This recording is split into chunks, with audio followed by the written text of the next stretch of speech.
So one thing about me is I love, love, love a good reality TV romance show. That is my bread and butter. The drama, the situations it poses, the conversations it starts, all of that I absolutely eat up. So when a couple of years ago Netflix released a series called Love is Blind, I knew I would be watching. Basically the premise of that show is men and women come on it who are very much wanting to get married but feel as though dating in the real world hasn't been very fruitful. So the men and women are divided into like their own separate living quarters, and then over the next 2 weeks or so they are able to start dating each other, but they start dating each other through a wall. So basically all the men, all the women are able to rotate throughout the other contestants, I guess, and able to choose someone who they want to propose to. After they propose to that person, they're able to reveal themselves, and then all of the couples who are now together are able to go to this resort for a week and, mingle with the rest of the other couples. And then they're sent back to the real world where they can now show off their new fiance to their family and friends. And then after that, they have a wedding. And so at that wedding, it comes the chance for them to say, like, I do want to marry you or I don't, based off of the experience that they've been having for only 1 month. And basically that will answer the question, is love truly blind? So it's interesting, and yeah, a lot of people might say it's not believable, which I could understand for the time. But then Netflix released an even more bizarre show called The Ultimatum. And this show to me makes Love is Blind seem just so believable. Because for Love is Blind, yeah, it probably won't work out for most people who decide to get married within a month. But The Ultimatum makes that seem like it's a very normal thing. So in this video, I will be telling you why you would never catch me on The Ultimatum. So the premise of this show is that people bring on their partner to the show who they have issued an ultimatum to. Basically, like, we are getting married at the end of this. They also call this one like an experiment. They bring their partner onto this experiment and say, at the end of this experiment, we either are going to marry each other or we are going to break up forever. So the full name of this show is The Ultimatum, Marry or Move On. So some of the issues that couples will have is like maybe one of them wants to have kids, the other one doesn't, or one of them wants to be more financially stable, the other one doesn't. So that is why this ultimatum has to be issued. And these are couples who've been together for maybe there's some that maybe it's like 2 years, some that's like 5 years. So there really is a lot at stake here. But here's where the show already lost me. I would never be on any show publicly telling the world that I had to issue an ultimatum to someone else to get them to marry me. Already I'm done. Already. But let's say we're past that point and I'm already on the show. Let's say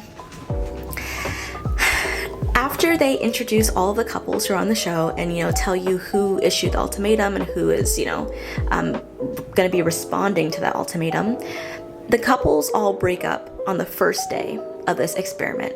They pose it as an experiment. So they all break up, and the next day they basically had this big mixer where now all of these couples who are now single get to start dating the other people who are also on the show who also just broke up with their other partner. We're gonna call them the original partner, who just broke up with their original partner. After they have a day or two of the mingling, they are able to choose a new partner, a trial partner for this experiment. And they do it where everyone comes together at this giant table, and one person stands up and says who they pick, who they pick to be their trial partner, and some people say why. Already, not to be graphic, I'm throwing up.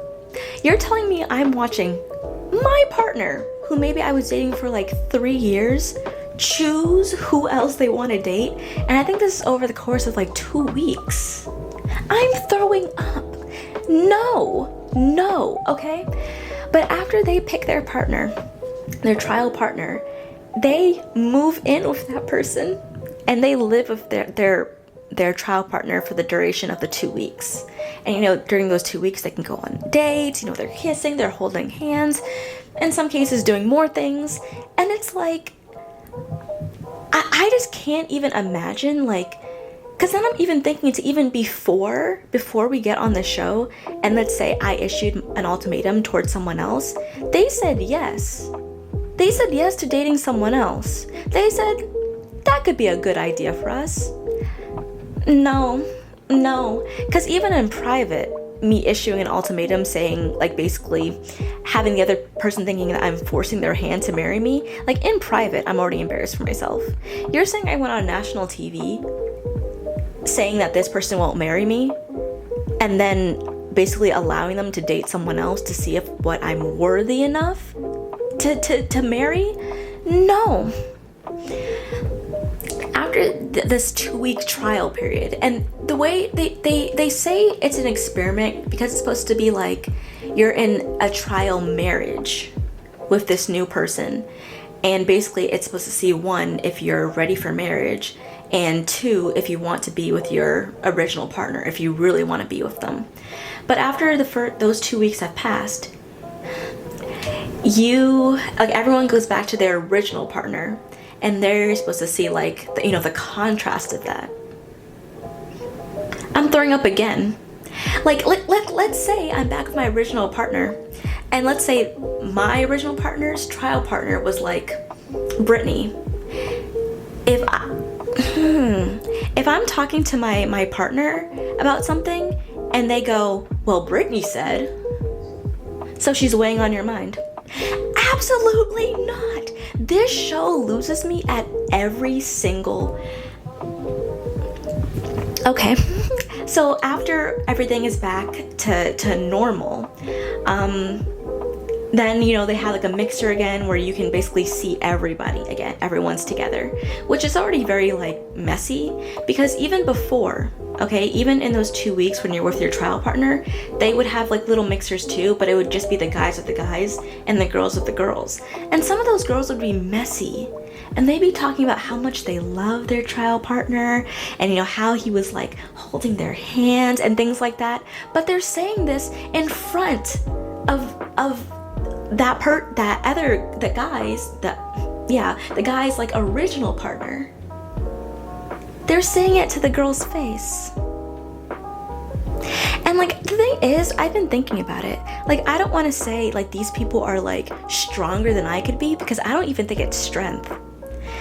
I don't know what it is. Maybe just they're really just resilient. I don't know, but I could not beat myself up that much.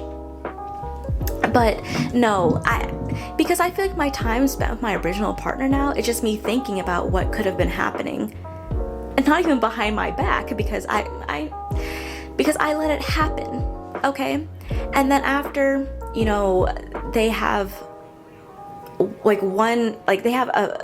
the big meetings at the end where each couple individually gets together, and basically the guy decides whether or not, because I think that's the only way they did it, the guy decides whether or not he wants to propose to the woman, and because most of the time it was the woman giving the man an ultimatum, and so basically that's their time to decide whether or not he's gonna propose or they're just gonna break up, even though there were some situations where the man was issuing the woman an ultimatum.